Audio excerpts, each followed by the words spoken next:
கொழும்பின் அந்த பழைய கணக்கியல் அலுவலகத்தின் ஜன்னல்களில் மழை மென்மையாக தட்டிக் கொண்டிருந்தது.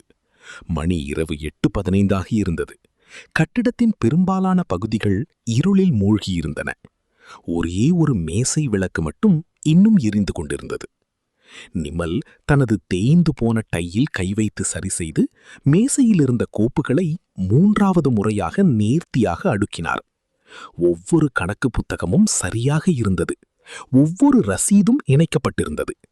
நாளை காலைக்கான ஒவ்வொரு அறிக்கையும் தயாராக இருந்தது. அறைக்கு மறுபுறம் புதிய பயிற்சி ஊழியரான கவிந்து அவரை ஒருவித குழப்பத்துடன் பார்த்து கொண்டிருந்தார்.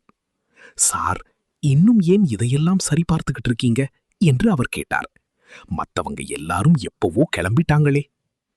நிமல் நிமிர்ந்து பார்க்காமலேயே புன்னகைத்தார். ஏனென்றால் நாளைய அமைதி இன்றிரவே கட்டமைக்கப்படுகிறது. கவிந்து மெல்லச் சிரித்தார். ஆனா நீங்க எல்லா வேலையையும் முடிச்சிட்டீங்களே. நிமல் இறுதியாக தனது நாற்காலியில் சாய்ந்து அமர்ந்தார். நான் உன் வயதில் இருந்தபோது என்று அவர் தொடங்கினார். வெற்றிகரமான மனிதர்கள் என்பவர்கள் சத்தமாக பேசுபவர்கள் என்று நினைத்தேன். புத்திசாலிகள் குழப்பமான சூழலில் வேலை செய்துவிட்டு எங்கிருந்தோ அற்புதங்களை நிகழ்த்துபவர்கள்.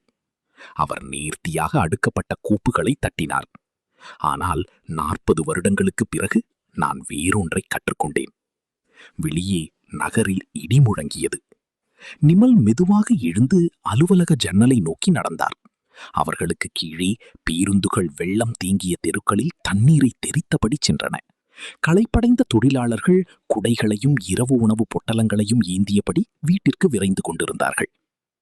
மக்களுக்கு எப்போதுமே கண்ணுக்கு தெரியாத விஷயம் என்ன தெரியுமா என்று அவர் மெதுவாக கேட்டார். கவிந்து இல்லை என்பது போல தலையசை. நம்பகத்தன்மைக்குள் ஒளிந்திருக்கும் தியாகங்கள். அவர் தங்களை சுற்றியுள்ள அமைதியான மேசைகளை சுட்டிக்காட்டினார். சம்பளப்பட்டியல் சரியாக தயாரிக்கப்பட்டதால் ஒரு தாய் சரியான நேரத்திற்கு வீட்டிற்குச் செல்கிறாள். யாரோ ஒருவர் ஒரு சிறிய எண்ணை 2 முறை சரிபார்த்ததால் ஒரு நிறுவனம் பிழைத்துக் கொண்டது.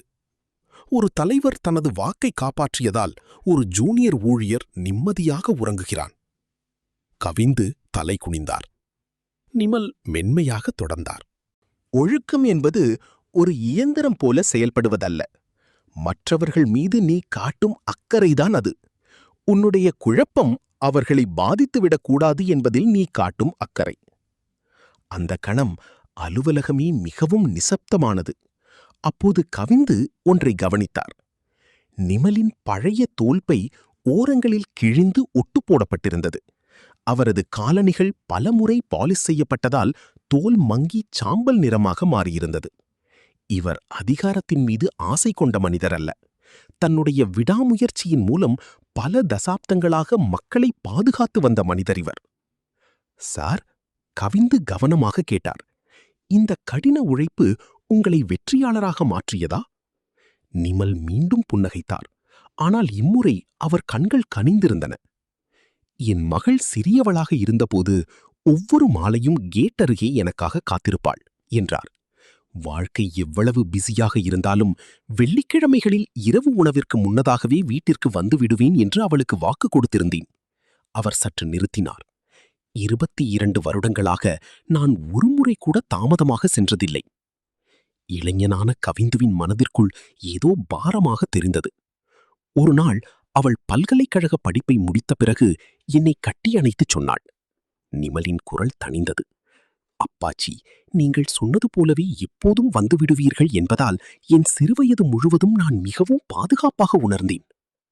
ஜன்னல் கண்ணாடியில் மழைநீர் மெதுவாக வழிந்தோடியது. நிமல் மீண்டும் மேசையை நோக்கி திரும்பி கடைசி கோப்பை எடுத்தார். அது என்று அவர் ரகசிய குரலில் சொன்னார். ஒவ்வொரு பதவி உயர்வையும் விட மதிப்பு மிக்கது. இப்போது கவிந்து அலுவலகத்தை வேறொரு கோணத்தில் பார்த்தார். சுவர்களில் ஒட்டப்பட்டிருந்த கால அட்டவணைகள், கேலண்டர்கள், நினைவூட்டல்கள், கூட்டக் குறிப்புகள், வழக்கமான நடைமுறைகள். அவை விலங்குகள் அல்ல, அவை வாக்குறுதிகள்.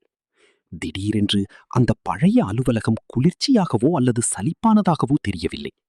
கண்ணுக்கு தெரியாத பொறுப்புணர்வுகள் ஒவ்வொரு நாளும் நூற்றுக்கணக்கான உயிர்களை அமைதியாக ஒன்றிணைத்து வைத்திருக்கும் இடமாக அது உணரப்பட்டது. அவர்கள் கிளம்ப தயாரான போது கவிந்து முதல் முறையாக யாரும் சொல்லாமலேயே தனது மேசையிலிருந்த தாள்களை நேர்த்தியாக அடுக்கி வைத்தார். நிமல் அதை கவனித்தார், ஆனால் எதுவும் சொல்லவில்லை. அவர் கடைசி விளக்கையும் அணைத்தார். இருவரும் சேர்ந்து மழையில் வெளியே நடந்தனர்.